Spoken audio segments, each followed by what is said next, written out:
Welcome to Lighting for Profits. All light. Powered by Emery Allen. Get rid of your excuses. Your number one source for all things landscape lighting. That's where the magic can happen. You can really scale a business. We really had to show up for each other. From lighting design, install, sales, and marketing. You're a scaredy cat salesman, Kurt. We discuss everything you need to know to start and grow a successful landscape lighting business. What do you think a hippo has to do with your business, Ryan? Usually it's some weird childhood thing. Some bully kicked your butt. I think the key factor here is trust. Here is your host, Ryan Lee. All right. Let's go. Favorite day of the week, favorite time of the day. It's time for Lighting for Profits. I'm Ryan Lee, your host of Lighting for Profits, powered by Emery Allen. We're still the number one landscape lighting show in Nashville, Tennessee. Gosh, you guys, we are so fortunate that we get to talk about lighting. I love lighting. It's changed my life. It's changed a lot of people's lives around me. And it's just such an awesome industry to be in. If you're looking to start or grow a landscape lighting business, you're definitely in the right place. We're here to educate and motivate to help you dominate. Today, we've got an awesome guest lined up. We've got Mr. Daniel Dixon. I think he's working on the title of serial entrepreneur. He owns multiple businesses, and he is the leader of SendJim. So we're going to be talking about marketing. We're going to be talking about the hardships of starting businesses, and he's been able to buy businesses and sell businesses and lots of cool stuff. So stick around. Daniel has done a lot and accomplished a lot of things already, and I'm excited to have him on. So stick around. Today, by the way, is voting day. So I don't know if you know this, but the votes are already in, and it's already been decided that it's time to shine. Okay, so let's make your business great again, or maybe this is the first time it's ever been great. Okay, and it's not easy being a business owner, and it's not any easier going at it alone. So if you're struggling, you're worried about the future, how you're going to navigate this unknown future, please reach out. Go to my website, landscapelightingsecrets.com. I've opened up my schedule to take on these strategy sessions with you. So what we do is we get on a call and we map out where you're at, where you want to be, and what's that road look like to get there. And I help you fill in the gaps. Okay. So go there right now, landscapelightingsecrets.com, and just click start now. And there's a case study you can watch. And then there's a link to my calendar, and get on a call with me. I want to help you. A couple quick reminders as well. We got Light It Up Expo coming up in a few months, and it's the first of its kind. We're bringing together landscape lighting, holiday lighting, permanent lighting, and event lighting all under one roof. We're going to have some hands-on training. So if you want to bolt on one of these new lighting segments to your business, and you want to learn the how to design, how to install, how to do these things, you'll have the opportunity to do that. We're going to have vendors. So they're going to have all their new stuff there in the trade show area. We're going to have speakers. We're going to have networking. This is the place to be. We're bringing all these lighting industries under one roof, and this has never been done before. So I'm excited. You can get your ticket now. It's our early bird pricing. Just go to lightitupexpo.com. And we've joined forces with Home Service Workshop. So there's actually 4 or 5 expos going on. You can purchase one ticket to the Home Service Academy or Home Service Workshop, and then you can buy tickets to different shows as well. So get all your information at lightitupexpo.com.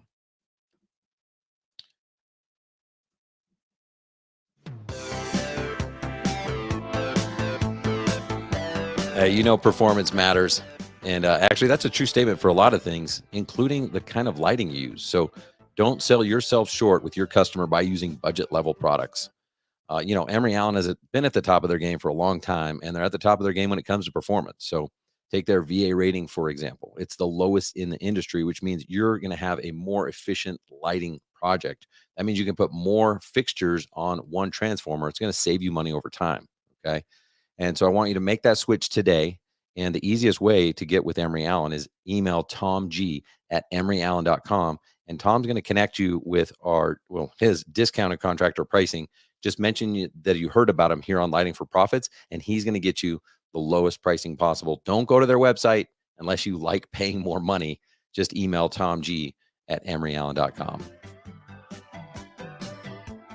So, hey guys, in just a few minutes, we're going to have Daniel come on. And I'm really excited to have him on. He's become a friend, and he's a super successful guy that I look up to. I've learned a lot of things from, and we're just going to kind of shoot the breeze about business and talk about, what he's got going on. But I got to share something. And this was an I want to be vulnerable. Okay. I'm always talking about being vulnerable. I want to be vulnerable with you for a minute. Last week I did something that was so embarrassing. And my doctor told me that I needed to give blood. I don't know anything about health. Okay. But I know he said my hemoglobin was high and there's some sleep issues I got going on and everything else. And I have too many red blood cells. So he goes, hey, you need to give some blood. And I was like, okay, I'm going to go give some blood. And I went in feeling good. I went and got lunch before. I was ready to help save the world. Okay. I'm going to donate some blood. And, the nurse gets the needle in my arm. Everything's fine. And my blood was flowing. And, I even joked around. I'm like, I'm a competitive person. I'm like, what's the fastest time that someone's, given blood? Like, how long does this take? And he's like, oh, a guy a couple weeks ago did it in 6 minutes. And I'm like, I think I can beat that time. I felt like the blood in my fingers, I was like, yeah, I got this guy. And, so I was calm, cool, collective. Everything's fine. I'm in control. And, he again, like I see the blood's flowing and he's like, oh man, you're literally on track for like record breaking time here, like 6 minutes or something along those lines. I'm like, sweet, and like in an instant, like I went from totally fine to all of a sudden I go, wow, I'm feeling really lightheaded all of a sudden. And, I tell him that, and, I felt myself going pale. And I literally felt the blood like going, like leaving my extremities. And all of a sudden I'm like instantly sweaty and hot. Boom, I'm out. Like I didn't even know what happened. Okay. I didn't know I passed out. But next thing you know, I have the strangest experience. And all I'm doing, guys, is giving blood. Okay. This is not a hero story or anything like that. I'm sitting in a very comfortable chair giving blood. And next thing I know, I see him and another nurse in front of me. Okay.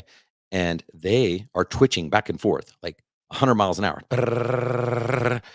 And I'm like, and like, it was like super fast, like glitching, just like the matrix is glitching. Like, what is going on? Like something's paused with life, And here's the crazy thing. Like, I was now like completely aware, but it was like, I was not in my body. Like, I was like, Ryan, what are you doing? Like, you're staring at these people. You're moving your eyes back and forth like 100 miles an hour. Stop being so weird. They're literally watching you. What are you doing? And I felt like I was like leaning up and toward them, like eye contacting them. And I was like, what are you doing? And I could not control what was happening. Okay. It just, my eyes just kept, okay.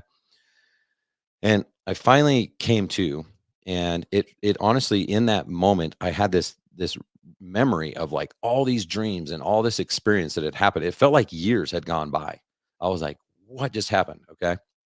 All these memories kept flooding back in, and I start to realize what happened. And I'm like, at first I didn't know where I was. And then all of a sudden, oh yeah, I'm just giving blood. Like, what's going on? And then all those memories that I could remember in that moment. And I swear it was years. Then it was just gone. And I couldn't remember any of it. Well, I finally came to, and it wasn't like, I guess I'm kind of a wuss because it wasn't like I was like, oh man, I passed out. All right, hook me up. Let's get out of here. Like, I couldn't even stand up for a while. I was still sweating. And in fact, the guy told me I passed out 3 times. He goes, that there was the main time you passed out. And then there was 2 other times that you passed out. I'm like, holy freaking cow, dude. I'm just trying to get blood here. Like, how can I not handle this? I even had Chick-fil-A before, you guys. Like, I was like ready to go. And I've done like the liquid hydration, IV stuff. Like, I don't like needles, I don't like blood, but like I got this, right? And here's why I'm telling you this story is because um I couldn't control what was going on. Like, not at all. And when I came to, I was like pissed. I was just so pissed that happened because I was embarrassed. I was like, "Oh my gosh, dude!" And then I couldn't get up, and they're all come back and check on me. There's this big old nurse dude. He's like, "Man, this guy's sweating like crazy. He's hot," and he's got the folder with like the client files, whatever, and he's just fanning me. And like other people in the waiting room can see all this stuff. I'm like, dude, I got to get out of here, man. This is this is so embarrassing. And there's nothing I could do. I'm basically paralyzed there. If I try to sit up, I get lightheaded.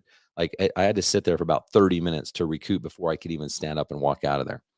And I was pissed. I was like, oh my gosh, like this was embarrassing. And it was embarrassing. Not that like I'm gonna go back and see these people, whatever. I'm not like I don't get like I get embarrassed, but like not long term. It's like it is what it is.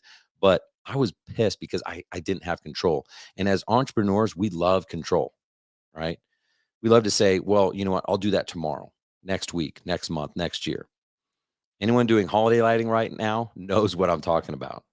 You know, oh, I'm just gonna make this money, and then I'll do this, and then I'll work on my business, then I'll hire another person, then I'll start a new business. Then we think we have more time, and in reality, we have less time. And every day that you are alive is a gift. Okay, tomorrow is not promised, and you know, even though we know this, right? We continue to put off our dreams because we're sure we have more time. And I know this was just me passing out. Okay. This wasn't like life or death, anything like that. But I had this crazy wake up call, like all throughout this like short experience that I'm not in control. And as much as I wanted to not pass out, I was like, when I started getting lightheaded, I was like, don't pass out, don't pass out. Like a second later, I'm out. Okay. There's nothing I could do about it. Like I am not in control of my consciousness at this point. And even when I came to, I was not in control. It took me time to recover to the point where I could walk out of there. And I was so pissed that I couldn't do anything about it.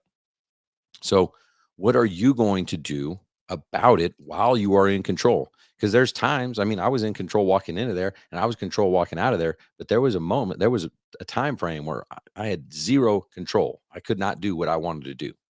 And so while things are good, if things are good in your business right now, what are you doing to prepare? What are you doing to maintain control? Look, I'm just telling you what I wish I would have known and wish someone would have told me. Life is full of obstacles and it's also full of opportunities. So while you don't always have the choice to decide which one comes at you, you do have the freedom to choose how you'll approach them, right? So I see so many people that are not being intentional right now, and they're letting their circumstances dictate their life. It's like, well, I got to do this. I mean, this is the only time I can make money is holiday lighting, or I got to put up with these two workers because I don't have anyone else, or I just got to do it myself because I can't find anyone. And all these excuses pile up, and that's not being intentional. That's letting life happen to you. But when you realize that time is our biggest asset, and that there's no guarantee that tomorrow will come, your intentions change. Okay. So think about that for a minute. If I told you that tomorrow may not happen and you believe that, because most of us don't, most of us think, we got time. But in reality, every minute that you're alive, every day you're alive, you're one step closer, right? The only thing we know with certainty is no one is making it out alive. Death is coming closer, right? And it doesn't have to be about death, but like this little small experience of mine just helped me open up my eyes to like, man, every single day, I got to be intentional. Every single hour, I have to be intentional. Like, what am I doing with my time? Who am I spending it with? Like, am I sacrificing the time away from my family for work? Is that the right intention? Is it the right reason? Maybe there's a time and place for that, but you got to question everything, okay? Because when you realize that tomorrow may not come, your intentions change. You start thinking and acting differently. So it's time right now to prioritize your priorities, okay? Figure out the obstacles holding you back and get to where you should already be. The only way to do this is to schedule time in your calendar. So if you guys had a lead right now and someone called you and they're like, hey, I'm a landscape architect. I need you to meet me over at this client's house. This is going to be like a $200,000 job. Okay. I'm pretty sure like everyone would prioritize that client meeting over almost everything else. You might even not even show up to one of your kids' practices or something. You'd be like, I kind of got to be there because I'm doing this for my family. It's 200,000. See how we make justifications and we lie to ourselves and we make the things that we want to prioritize a priority. Okay. So here's the truth. Scheduling time to be intentional with your life and your business is worth way more than $200,000. So if you have a thought right now, okay, if I gave you a $200,000 lead and I said, you got to be there tomorrow at noon, no questions asked, would you go, well, I can't do it because I've got a job? Or would you go, yeah, I'm going to figure out how to move that job and be there. So mark it on your calendar right now. Okay. When are you going to be a business owner? When are you going to be a problem solver? When are you going to be the leader for your family, for your community, for your team members, for your clients? Like, when are you going to do this? Because if you're not intentional, it's never going to happen. And I know this because I let my life happen to me for over a decade. Okay. Over 10 years. Not that it was wasted. I mean, I learned a lot through this process, right? But I'm telling you right now, this is how you collapse time. And collapsing time is a skill. It's an art. Like, you can do this, but it takes intention. And so, is it going to be Tuesday from 4 to 6? Is it going to be Fridays from 1 to 4? Maybe you can only start with an hour a week. Like, you got to start somewhere. So you can't afford not to do this, guys. Your future self is counting on you. Don't let them down. And I know it was kind of weird that I got all that out of just passing out from giving blood, but that was what was revealed unto me.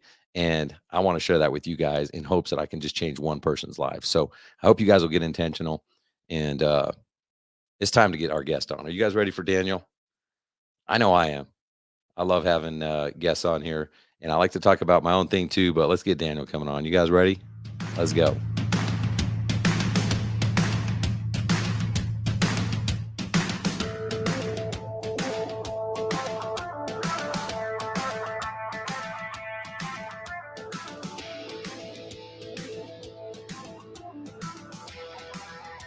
What is up? What is up, Mr. Daniel Dixon? Ryan, great to see you, man. Hey, all I gotta say is you should pass out more often if you got all that out of just passing out, man. Like, you got to schedule time to pass out, because that was like pure gold right there. I was already thinking of like some friends and stuff that I need to send this episode to. Well, dude, I will say this. I'm grateful for almost everything in life, but and even for that experience, but I don't know what it is, dude. I do not want anyone that I know and love to pass out. It was like a kind of frightening and like terrifying for me. Like, I felt sick, and even later that night, I don't know, man. I guess I'm just a wuss, but I am grateful that it happened. I have my own secret to reveal then, because when I was in college, there was a course that I didn't have the best grade in, and the teacher was like really big on donating blood. And she said, if you go donate blood, like anyone in my class can get extra credit. So I'm like, oh, heck yeah, I'm going to donate blood. I was in ROTC at the time, so we just did like this big workout, and I went straight from there to donate blood. Same thing. Like, I was sitting there totally fine. Like 3 or 4 minutes, the blood's going, like bags filling up fast. The nurse even like, oh, this is going really fast. You'll be out here in no time. And then the next thing I know is I said, hey, like, I'm feeling kind of funny. Like, I think my feet and like my face and stuff started tingling. And then same thing, like out. And then the next thing I remember, there was like 2 or 3 people around me that had like a bag of ice on my head, ice on my chest. I'm like, what happened? And it passed out, and they made me sit there for a long time. I didn't pass out more than once, but yeah, I've had the same experience, unfortunately. Dude, that's awesome. See, we are connected. We're are. brothers from another mother. So that's cool, Exactly. man. Exactly. Well, I don't know if you got the same out of your experience, but it's such a small thing, but I'm like, no, like I really have this like new, like new look on life. Like, dude, every minute's precious. And as pissed as I was that I couldn't do anything, it gets me pissed off of like wasted time and wasted intention that I had. And I'm like, and I know a lot of friends and people in my community that I'm like, dude, I don't want you to be working on things that don't matter, you know? Yeah, exactly. Yeah. It really resonated with me. So yeah, like I said, you got to pass out more if you can spit that gold out after. I love it, man. Well, thanks for coming on here. Maybe just do a quick intro. You've been on here before, but give us a quick intro to who Daniel Dixon is. Yeah. So first and foremost, I'm a father and a husband.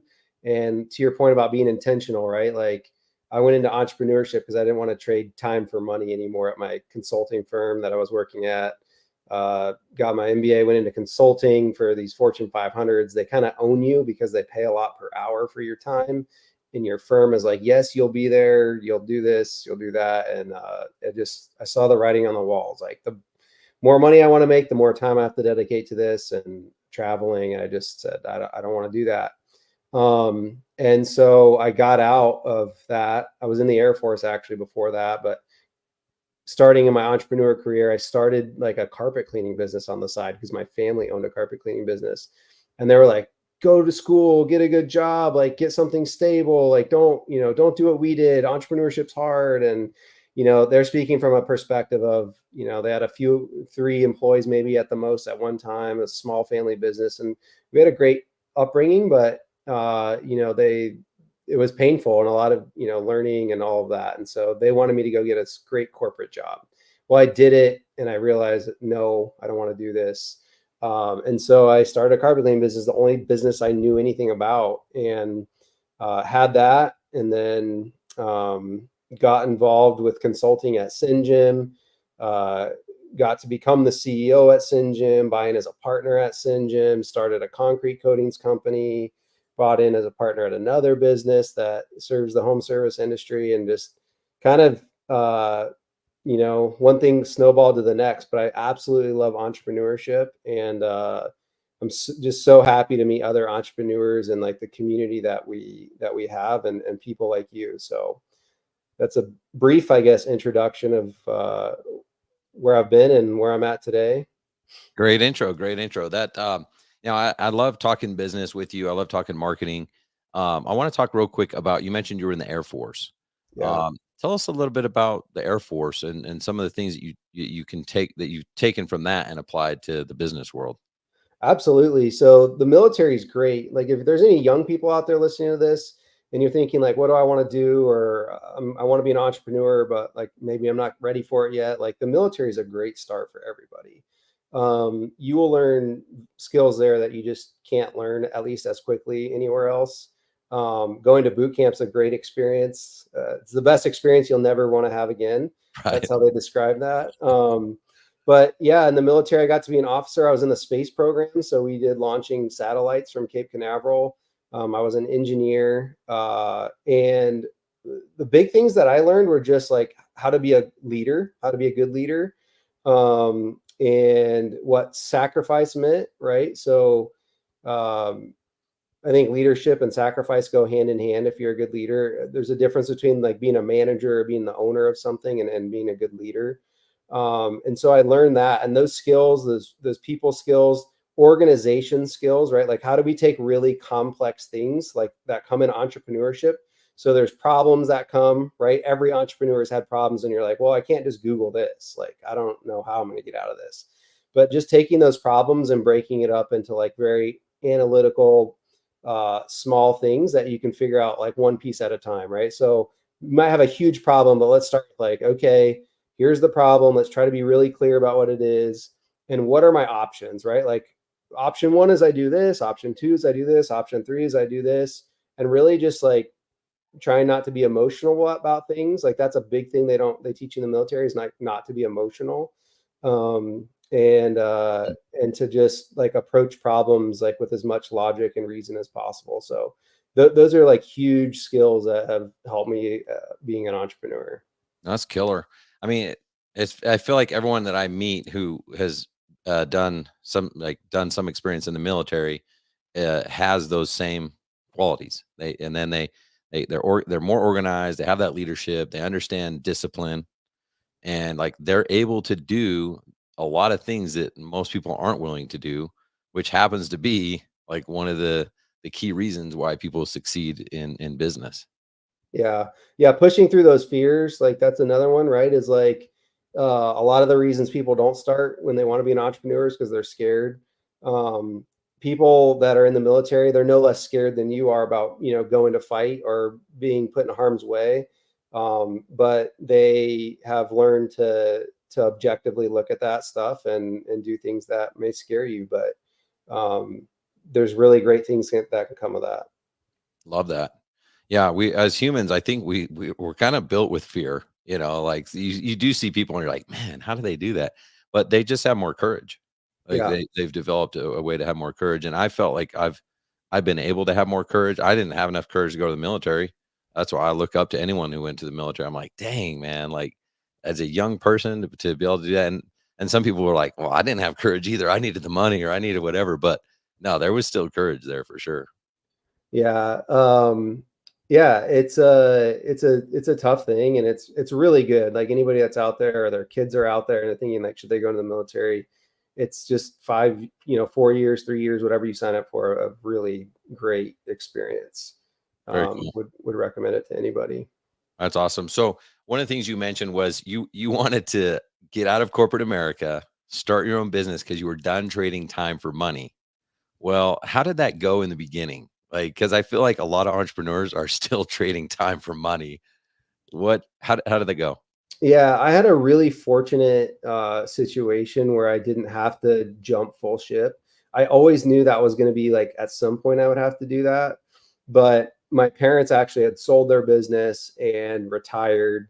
And when I started the business, I pitched it to them. I'm like, they were kind of getting bored of retirement. And my dad's like, I'm going to go get a job at Home Depot, or I'm going to go get a job at the local golf course and just hang out. And I'm like, Dad, they're going to pay you like $12 an hour. You're going to have a schedule. You're not going to be able to do what you want to do. I'm like, don't do that. Like, I'm going to start a carpet cleaning business. And he thought I was out of my mind. But I was like, no, look, I'll do everything, but I just need you to do like one job a day. Like if you do one job a day, I'll pay you $50 an hour. But like, I just wanted to start somewhere and like build up, like prove that I could create demand with like what I thought were marketing skills at the time. And have him prove this out for me. And then I could just quit and I was going to do the work and hire employees. Well, what ended up happening is like the business grew and he hired employees and I never ended up doing the work. So I never had to trade time for money. I was still in my corporate job when I owned that business. And so I got really lucky and fortunate in that regard. But I do know that's like one of the biggest challenges, right? Is like getting out of that trading time for money as a starting entrepreneur. Oh, it's really cool and interesting because most people just start the exact opposite and it's like they're instantly the technician. So was that because you kept that job and it was like, well, what has to be true for me to start this business and keep my job? Yep, exactly. Right. Like I was trying to find a solution to like, I'm not going to go back into trading time for money. So like, what are my options out there? Like, and if my, people listening to say, well, like, well, that was super lucky, or you can't have, like, I don't have my dad or someone that can do that. Look for a potential partner, right? Like, is there somebody else doing this at a company where they're already the technician and like maybe they have a path to be a co-founder or some profit sharing, or put them into a better scenario where you can lead the business and like you can provide the parts that you're really good at, use your superpowers, but like have them, do the labor part, or maybe you can hire someone that, you don't know, but like you can put out a posting for that. So any way that you can avoid starting in that position, I think is really helpful. It's so crazy. I talk about how like our own personal common sense isn't the common sense of someone else. And so when it's like, when you have common sense that someone else doesn't, you're like, how do you not know that? It's probably like this, like Daniel, I'm not even kidding. I didn't know that when I started my first business. I thought that part of being an entrepreneur was like learning the thing and doing the thing and like, rising the ranks. And I just didn't know. I would have loved to have heard this interview right now, like 20 years ago, to be like, dude, no, you don't have to do the thing. You can just be a business owner. And what has to be true is you'd have to do this and this and this, because I would have done things totally different. I would have saved so much time, so much headache, and I wouldn't have traded so much time for money. That's so good. Yeah. And it's one of those things where like, I probably wouldn't have been the best technician anyway. Right. So there's a win on that side where it's like, hire somebody for the jobs that you don't want to do or that you're not really good at. Because there's someone out there that's going to do them better and probably faster and for less money. And I recognize like not everyone has all the resources when they start, but like try to think of scenarios that can make that thing true. It will put you far ahead, right? Like, and I'm also not saying don't go out there, don't learn the thing. Like if you're going to start a lighting business, it doesn't mean be totally ignorant about what your technicians do or like how lighting's installed, right? Because for you to be a good sales rep or a good marketer, right? Like you need to understand the challenges that the technicians face, and you need to understand from a leadership perspective what they're out there doing. But it doesn't mean you have to be out there every job and do everything and supervise every minute. Yeah, that's so true. Yeah, I mean, because like if you hire a salesperson, of course it's great for them to go spend a couple days with the crew so they can see, wow, our installation practices are actually way better than anybody else's, and here's why. But that's totally different than there's so many entrepreneurs that are still out in the field in their business after 5, 10, even 20 years, they're the guy on the truck. And I don't think anyone ever told them, like, did you know that you don't have to do that? Like, you could decide right now, today, what has to be true for me to not be on the truck, and you could map that out. Yeah. Like, it's just so crazy because you started with that common sense that most people just have never been given permission. So we're giving everyone permission right now. Yeah. And I would say too, like as an entrepreneur, I understand like hiring people and getting off the truck and whatnot. I've had the fortunate, career of being able to talk to hundreds and hundreds of entrepreneurs, like people listening. It's really important that like there's courage, right, to start your business. And then I think the second most like fearful thing for a business owner is to like let go of something that they think that they have to do, right? So like if you're out there installing every day, like it's terrifying to be like, I'm not going on an install, like I'm letting these people do this, or I'm hiring someone to do that.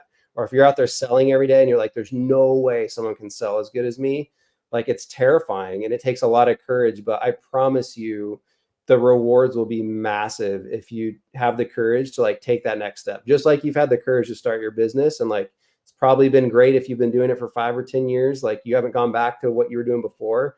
Like take the courage to take the next step because it's even more powerful. Love it. So tell us, what businesses do you own now? Yeah. So right now, partner in SendJim. So I own that business. My brother and I own a concrete coatings company called My Garage Floor Guys in Nashville. And we also am a partner in a bookkeeping business for customers that, are like my concrete coatings company, small business owners. We provide bookkeeping for them. I've divested of the carpet cleaning business and have a few other opportunities that we're looking at. But those are the ones that I'm actively working in now. Nice. Yeah. So what's been in your mind, like if you reflect over the last 5, 10 years, what's been the most challenging part of being a business owner? That's a really good question. I think the most challenging part is the management of people. And when I say management, it isn't like, hey, getting people to show up on time or getting people to do this or that, but it's really like taking responsibility for like their career, right? Like when I hire somebody, that's like how I look at it.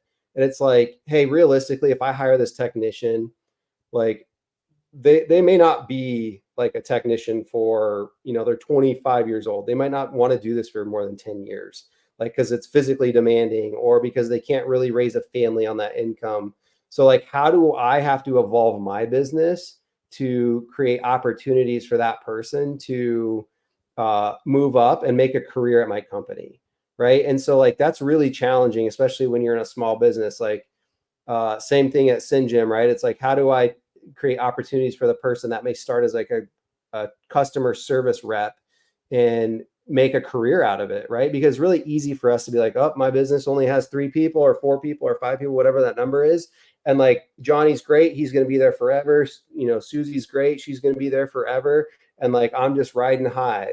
And kind of, you talked about this in the beginning of your podcast, is like, if you're doing great right now, that's awesome. And like, opportunities are going to come and challenges are going to come. But like, what are you doing to be intentional to like make sure it stays great, right? Like, how are we approaching that? And I think one of the most painful things as an entrepreneur is when somebody good leaves your company. So like, I'm super intentional when things are great. How do I make sure those people that are making things great for me, like, are staying around? And it's a challenge because like, you can't always just create new revenue. You can't just create new opportunities. You can't necessarily grow your company at the rate that you need to keep people. So like, just being really creative about, creating those career opportunities for people that you want to keep. What have been some things you've done or that you're going to do to kind of build and advance the career ladder? Yeah, culture is a big thing for me. So creating an atmosphere where they really feel cared about. And you can go through a bunch of different things, right? But like some things that we've done, because we're never going to pay as much as like other jobs. There'll always be a job out there that pays more, just like there's always someone out there that makes more money than you. So how do you combat that, right? You give them things that maybe aren't necessarily income, but like they can't get somewhere else. So being super flexible with time off as much as possible, right? Like in SendJim, we do this thing where it's like every other Friday, it's a half day. Or, you can combine 2 half days to take a 4-day week, right? And we've looked at going to 4-day work weeks. So things like that, where it's like really difficult for them to find that in corporate America or find that with a company that may not care as much about them. And you're like, well, that's a revenue opportunity I've lost. Well, like, how do we get creative about, like, can we schedule a different crew on a different day to get that job done? Can we sacrifice that revenue? Can we move that revenue to a different part of the year where it's slow? Like, how do we be as flexible as possible to give people time with their family? So that's a big thing we've done. We've offered benefits that like other service businesses, like in my garage floor coating company, that other service businesses aren't offering. So we look at that and say, like, how can we be different? We've done profit sharing in different businesses that we've been with. Those are just like some things that come to the top of mind, but treating people like as much as possible, like family and like owners of the business, right? Because you'll get more production, better results, and they'll feel more committed to the business if they're like, yeah, I'm sharing in the profit, and explaining like why this crappy job like is important, because like this is a really profitable job and you're going to get a part of this, and like really showing them like how they impact the company and how that can impact, their income or their opportunities at the company is an important thing. That is gold. I mean, in a minute we're going to talk about like marketing, but the challenges of business are like, how do you satisfy your team members and how do you satisfy your clients? Yeah. And it's like, it's this balance. It's like one or the other. Sometimes everything's fine, and then sometimes they both go to hell quick. But that's so important. And when I was running my business, I tell you what I was not focused on, and what I was focused on was obvious. I was big on sales and marketing, right? And I just expected, well, these guys were working for a job, and I totally forgot about all this stuff that you're talking about. And then I was be like, man, how do you find good people? And how do you get people to stay? And it's like, well, duh, like you work on it. You're Yeah. intentional about it. And it doesn't have to be complicated. It's not perfect. I'm sure with all your intentionality, I'm sure you still have people leave and you have to replace people and stuff like that. But just when people see that their leader is actively working on building a culture and they value them as a human being and they want them to spend time with their family, that's such a different message than you're getting anywhere else. Yeah. And if you own a service business, right, like there's things that sound daunting that you can just add a little bit at a time, right? Like it doesn't, and maybe you have a roadmap. So it's like, hey, I can't add benefits this year. Well, it's like, well, what benefits, right? Can you add, maybe the most important thing for the technician is to like get healthcare, right? So like maybe this year you can add healthcare. Maybe next year you can add dental. Maybe the next year you can add vision. Maybe the next year you can add 401k. And maybe the year after that, you can add matching to the 401k, right? But like maybe you can add profit sharing. So like go out there and do some research. But a lot of these things sounded big and daunting and expensive to me. But like I was really intentional about like, well, let's go see what it is. And like it was more affordable than I thought for some of these things. And like it, just constantly telling the employee like, hey, I'm looking into this for you. I'm doing this for you. And like showing that you care, just showing them that you care, like means so much. Yeah, that's killer. I actually like that strategy too, because if you think about like phones, cars, all this stuff, Yeah. I swear they're holding back like features. They're like, well, we'll release that next year, and then we'll do that. Like they already know what they're going to release, but like they want us to buy the new thing, so we can do that with our team members and be like, this year's vision, next year's dental.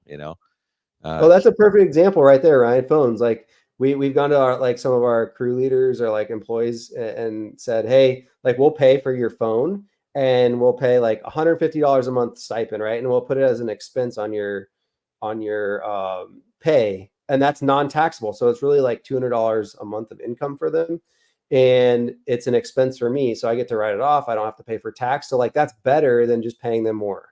Right. So like thinking about that, and that's like a simple benefit. You could be like, hey guys, like I'm going to add the phone reimbursement stipend for you. And like just little things to show like, yes, I'm constantly looking for ways to like improve your life if you can like help me by doing these things. All right. I'm going to be very disciplined right now and not go on this whole pricing tangent, because the whole reason for that is because you need to make more money, so that you can afford to do these things. I'm sure there's people right now going, how am I going to pay this guy an extra 200? And then I got to do this and I got to do this. Like, you can't with your current pricing model and your sales and your current thing. You can't. Like, what got you here will not get you there. But these are the things you'll have to do. So that's it. I'm going to restrain to just a quick advertising on pricing real quick. Yeah. A perfect example of that, right, is like a sales guy. We had a customer said, "Hey, can you move this stuff back?" And we're like, "No, that's not really what we do." And she's like, "Well, I had movers and they canceled on me and da, da, da." And we're like, "Well, we can, but like if we do it, it's going to be X, right?" And it was a lot. And I was like, "There's no way she's going to say yes to this." And she was immediately like, "Yes." And then we told our employees, and like the employees were like, "Oh no, like we don't want to go back there. It's far, and it, the refrigerator weighed a ton. We had to empty it out." And I'm like, guys, you don't understand. We're making like $500 an hour for like, 5 minutes of work. Like it makes a ton of sense. And like when we profit share, like this is how it rolls down to you. And then like everyone was okay with it, right? And it's like you provided excellent customer experience. Everyone made a lot of money. Customers happy. Like, and you're absolutely right, Ryan. But it's like even understanding your pricing, right? It's like, oh yeah, we like $100 might sound like a lot to move that back. The customer's going to balk at that. And I was like, no, we charge $500. And she was thrilled. Right. So like, yeah, we won't go down pricing, but we both understand that like, that's a super important part of like being able to run your company, because you got to pay your people and all that. Very cool. So one thing that I feel like people are always going to struggle with is lead generation. So let's pivot a little bit and talk about marketing, talk about how to get high quality leads, the leads that you want. Introduce SendJim. How did you first get involved with SendJim? Yeah, so I got involved with SendJim because of Josh Latimer, and I was listening to his podcast, and he had someone on there by the name of Michael Dalkey. Michael is like a very successful in corporate America, moved into entrepreneurship in the home services space, and I'm like, that's me. Like, I want to be that guy. And so I reached out to him, and I said, hey, this is my situation. I would love to meet you. And he's like, well, that's crazy. We happen to be in the same city. Let's connect. And so we connected, and we're, met occasionally for a year or so, became friends. And then he invested into SendJim to help Josh. And Mike said, hey, I got this guy that would be perfect to help, with this project at SendJim. They brought me in to consult with them. And then the rest is kind of history. And I got involved with SendJim. That's awesome. Yeah. Yeah. So pretty random. The first time I found out about SendJim was my very first client for Landscape Lighting Secrets was Luke Jensen. And Luke was like, oh, I was like, so tell me about your business. And he's telling me all this stuff. And he goes, yeah. And then we send brownies, when we're done with a job. And I'm like, how do you do that? He goes, oh, SendJim. And I'm like, what's a SendJim? Like I was so ignorant. I had no idea. And this was seriously back in, it's not that long ago, 2019 or 2020, I can't believe I didn't even know about it or whatever, but he's like, yeah, it was 2020. It's like, yeah, we send brownies. I'm like, that is like the coolest thing ever. Like, and it's automated. Like you don't have to do anything. No, it just happens. And they always send us a picture, like, thanks for the brownies or whatever. I thought that was so cool. Just even if you only sent brownies, I thought it was a cool company. But talk to me about some of the other things that you guys do. Yeah, so we send postcards, right? And we can send them to customers. We can send them to specific neighborhoods. We can send them to the neighbors of customers. This is where it gets really, powerful, because your neighbor all of a sudden just got this, beautiful uplighting in their front yard or landscape lighting, and they're, driving by at night and they're like, oh my gosh, look at the Mr. and Mrs. Smith. That house looks amazing. I wonder who did that. And we can now hit all the neighbors around Mr. and Mrs. Smith saying like, hey, we did Mr. and Mrs. Smith's lighting. Check it, check us out. So we send postcards, hyper targeted in scenarios like that. Every time a job's completed, we can send to the neighbors of your customer. We can send handwritten cards. We can send, those are the ones that are written with like a ballpoint pen. You have like an incredibly high open rate because it looks like handwriting. By the way, like when you send the postcards to the neighbors or these handwritten ones, these can be just like a one-time deal, or you can set up on automation, right? Yep, automation. We can do sequences.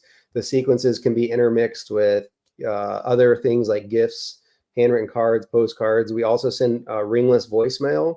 So I don't know if you guys are familiar with this, really powerful. I use it in my business, but we go like once a quarter and we look at all the open quotes, right? That for some reason we didn't close. And my sales guy's good, so we close a lot of them. But like for some reason, if there's people that said no, we'll go back like a quarter and we'll say, hey, I want to look at all those open quotes. And SendJim's connected to your CRM, so you can see all those open quotes really easily. And I send a voicemail, and it delivers to their voicemail as a missed call, and it'll say something like, hey, this is Daniel from My Garage Floor Guys. I just wanted to see if you're still interested in having your garage floor coated. I know you said no at the time, but maybe things have changed. We also have a special going on right now. Shoot me a call back or send me a text at this number, and I'd love to connect with you if you're still interested. And every quarter we close like 2 or 3 jobs like that. Right? Like people said no because their budget or their timing or whatever, or whatever the reason was, they felt pressured. They want to get another quote, but like they didn't end up doing it. And then we follow up and sending those voicemails that are pre-recorded. The people think they called, you took the time to call and follow back up. It's all automated. You only have to record it once. You can send it to 100 people at a time. And, it generates $10,000 a revenue a quarter just by sending that one voicemail. So really powerful tools. That one is seriously, I don't know why, but that's my favorite part. And I used it here in Landscape Lighting Secrets, and I got to just share the story real quick because I felt guilty after, because you don't say their name, you just do it like you do. Hey, what's up? I'm like, hey, what's up? It's Ryan Lee. Sorry I missed you. I was like, sorry I missed you. Like, I called them or whatever. Just want to make sure you knew about our event coming up, blah, blah, blah, blah.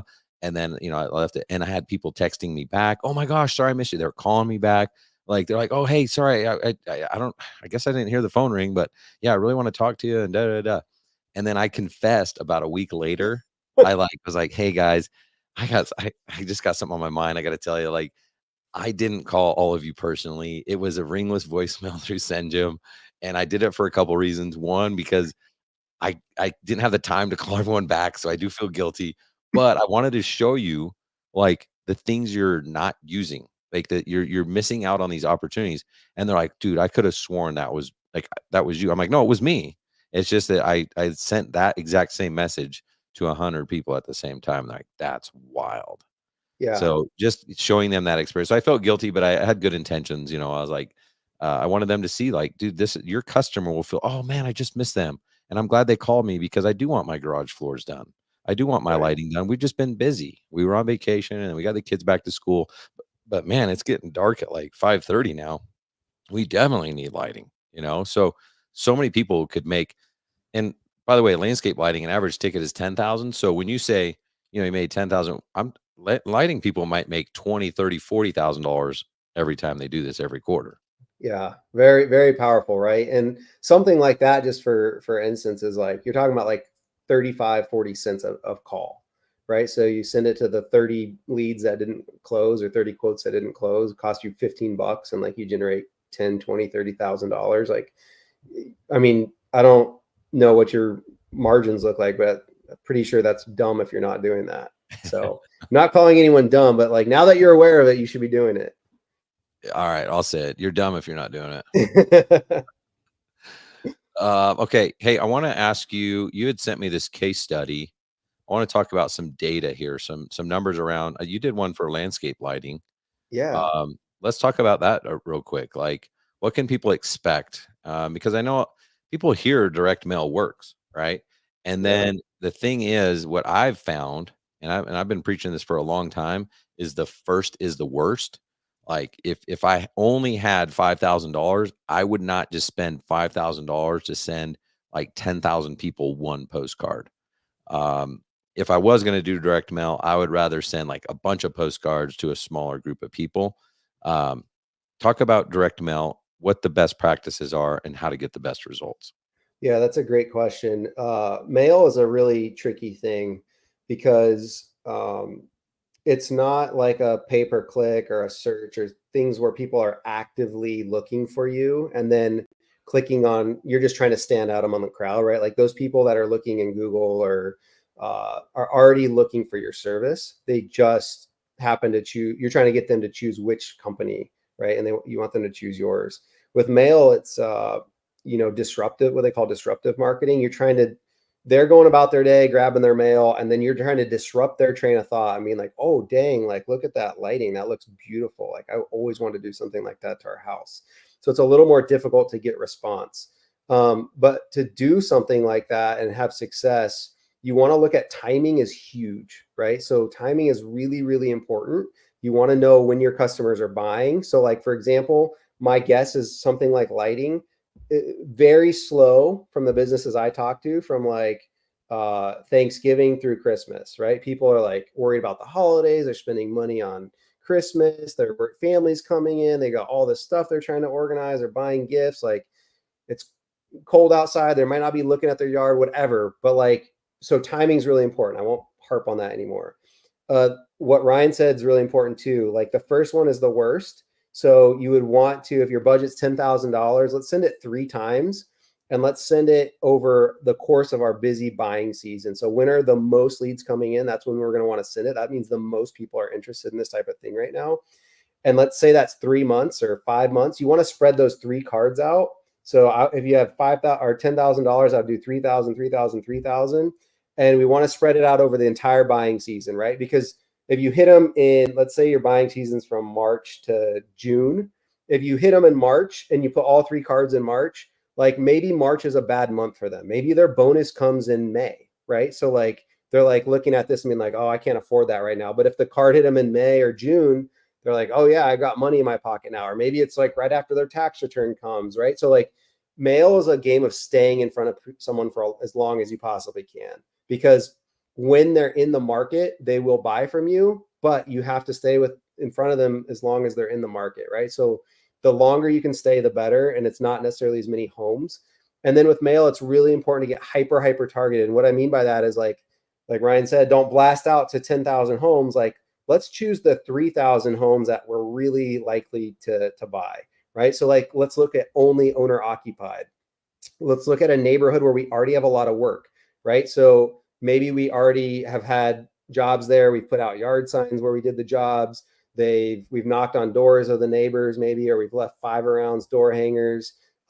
Maybe we're already on the community Facebook page as recommendations. So like, we're leveraging our brand, and we're going to hit those areas because we already have good brand recognition. Like, the most difficult thing or getting the worst response is like going to a neighborhood where you've never been, right? It's like a brand new business. Like, no one's heard of you before. Whereas if the postcard's just reinforcing of like, oh yeah, I saw these guys endorsed on Facebook, and I think maybe my friend used them, and like, now I've got an offer in front of me on a card, like that makes a ton of sense, right? So there's a bunch of things, the card design, but I think the case study you're referring to, Ryan, was a lighting company.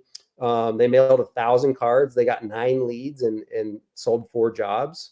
And so that cost for them was about $1,400. So if you think of like 4 jobs times your average ticket, this company's average ticket was only $4,000. So they generated $16,000 in revenue off of a $1,400 cost. But if you're at a 10,000, right, like, and you sold 3 jobs, that's 30,000 on a $1,400 cost. Pretty good math. Oh yeah. Well, it's just a trade-off. If I say, all right, if I just give you $1,400 right now cash, Daniel, you'll give me $16,000 worth of work. I'd be like, let's do it like 4 times a day, Yeah. And I would also be like, okay, well, why are they only $4,000 jobs? Let's get them up to 10, Yeah. 12, 15, and so on. So you're right. I mean, even at the lower average ticket of $4,000, it's still a no-brainer. Yeah. And if your budget's small, right, you're like, I can't do $1,000 every month or whatever. Like, that's why neighbor mailing is so impactful, because it's automatically choosing neighborhoods that you're already working in. And it's getting neighbors of people that just used you. You could say, like, on your card, ask your neighbor about their new lighting, their new lighting project or whatever, their new outdoor lighting. And then those people, it gives them like a license to be like, hey, like, I want to, I got this postcard. I want to ask you, I saw your lights. They look amazing. Who did that for you? So, and you're only sending like 5 or 6 or 10 at a time, whatever number you choose. And so it works really well for a small budget, because you might do, let's say, 2 jobs a day, 3 jobs a day, 1 job a day. I'm not sure how big your company is, but if it's only 1 job a day and you send 5 cards for every job, like, you're only sending 5 postcards a day, right? Like, that's not going to kill anybody's budget. Yeah. Very cool. No, that's awesome, man. I mean, I hope people will give it a shot and not just be like I've had people say, oh, I tried it. Not necessarily just directly about SendJim, but like with direct mail, like, oh, I did it once or twice and it didn't work out for me. I'm like, well, yeah, like this is a long-term game. In fact, the year one, even if you're hitting people 4 times a year for that first year, the second year is going to be better than the first. The third's going to be better than the second, because you're building a brand, you're building that presence, you're building trust. There's so much happening here. I had people, they would hang on to postcards over 2 years, and we would put little dates on them so we could see. And I'd be like, are you crazy? You've been hanging on this for 2 years? Like, and I'm like, yeah, we got other ones, but this is the one that we hung on to or whatever. I'm like, holy cow. So yeah, it's super important that people stick with it. It's a long-term Yeah. strategy. So if it's like, I only have $1,000, yeah, it is kind of gambling at that point. Like, if it works, great. You just made 14,000, invest some back. But like, you really have to look at it like, what's your annual budget? What's your bigger term budget for this? Yeah. And I'll be the first to say, right? Like, if you have a lead source right now that is crushing it, like, throw more money into it. Don't go starting like something else or like taking money away from that to do postcards. Max that thing out. But like, if you get to my point in my garage floor business, like, my agency's like, you can't spend any more money on Google. Like, there's no one else searching it. You can't spend any more money on Facebook. Like, it's getting really inefficient. Right. And so like, I need another lead source, and print has been really good for us. But I'm not saying like, hey, abandon everything. Postcards is what you should do. I'm saying like, it is a tool in your tool belt. And if you like want to be an experienced carpenter, or handyman, like, you got to have a lot of tools. So like, in your infancy, maybe you don't have that tool, but like, you should add the tool to your tool belt when you can. Oh, 100%. I mean, I feel like it's a necessary. I mean, of course, when someone does a Google search for, landscape lighting installer near me, there's pretty good interest there. You don't know just because they're in a neighborhood that you did a lighting job that they're interested in lighting. But I'm telling you, it's education. And a lot of times, especially with landscape lighting, the markets are not educated on what it is. And so this is why you can be in a nice gated neighborhood and only a couple of the houses are spending tens of $1,000s on lighting, and then the neighbors have solar. They just haven't been educated. So this is the cost of doing business. If you want to educate your client and get them ready to buy from you, and if you only do it a couple times, then you educated someone else's company. Like, you educated for somebody else. So you got to stay in this game long enough, and you really want to be everywhere, because if someone is searching online, yeah, you want to be found there, but you also want to be the guy that when they open up their mail, they see you time and time again. Yeah. It's brand recognition. It's super strong branding, and it legitimizes your brand, right? It's like, am I hiring a guy that I just like randomly saw before and after photo on Facebook? That's probably not even his photo that he stole from somewhere else online, right? Or is it like, am I hiring this company that like created a beautiful postcard that has like, a picture that's theirs, and you're like, dang, like, they're legit, right? Like, there's a difference there. And like, if you can be both, even better. But there's a difference from like hiring the irrigation company that I see drive by. It says like landscape lighting and like a, crooked thing on their truck, versus like, oh, this postcard, like, and like all this stuff Ryan teaches, right, about like pricing and whatnot, like, that plays into what they think about your brand, right? So if they saw it on your truck and your truck doesn't look good, or they, saw you on a cheap Facebook ad, like, that's gonna, in their mind, before you even talk to them, they're putting a price range in their head, right? Versus like, they saw a beautiful large postcard, they already know like, this is going to be expensive, but like, this is what I want, right? Like, this, I'm paying for quality. It like sets the message right off the bat. Yeah, totally. All right. So as we wrap up here, I want you to tell us about the new thing. I saw you guys were promoting a managed service, something like that, because anyone can go do SendJim themselves, right? But I Yeah. guess there's people as you scale, it's like, you know what, I want to kind of delegate. I don't want to do this myself. Talk to us about that. Yeah, it's one of those things, like, I'll call it a fail as an entrepreneur, where it's like, it took me forever to figure this out. But like, marketing agencies, like, you don't hire a marketing agency to do your like Google AdWords and be like, oh, here's the tool to do your Google AdWords, now I'll show you how to use it. No, like, you want them to go do it for you and do it well, and like, and take it off your plate, right? Like, you don't ever want to think about it again. That's the goal. And so what you saw with SendJim is like, we developed this amazing tool, and we were telling people like, hey, this is how you use it. You should go learn how to use it. And what we found is like, our best customers had this budget to use in direct mail, and mail worked for them, but they didn't have the time to like execute on it or learn about it or use all the features. And so if you're out there thinking like, hey, I'd love to add mail, but like, I don't want to figure out how to integrate it to my CRM. I don't want to, learn about what a postcard looks like or have a designer or anything like that. We now launched a managed service. It's really inexpensive. It's $3.99 a month. It's not like a percentage of ad spend or some crazy like $3,000 a month like some of the marketing agencies are. It's really low because we're not trying to make money on that part of it. We're just trying to make it super easy for you. So we're really doing it at our cost. Includes all the design work. It'll include like a marketing plan for you. So we'll build out a marketing calendar according to your industry. Nice. You'll get an assigned like expert to you, and it's all about just maximizing the ROI for you without you having to do anything. I think that's huge, and I think a lot of people will still be tempted not to do it because they're like, oh, I'm going to save $400. Yeah. But it's the same thing. Like, well, if you're not using it, there's no value there. So Yeah. this is an investment to make sure that you've mapped all your things. And I haven't signed up, so I can't speak of it. But, if you have that account manager saying, all right, well, this is when we're going to insert a ringless voicemail, and then this is when we're going to send out this, like that's where the magic happens if you're using it. And that return is obviously not that hard to get. Yeah.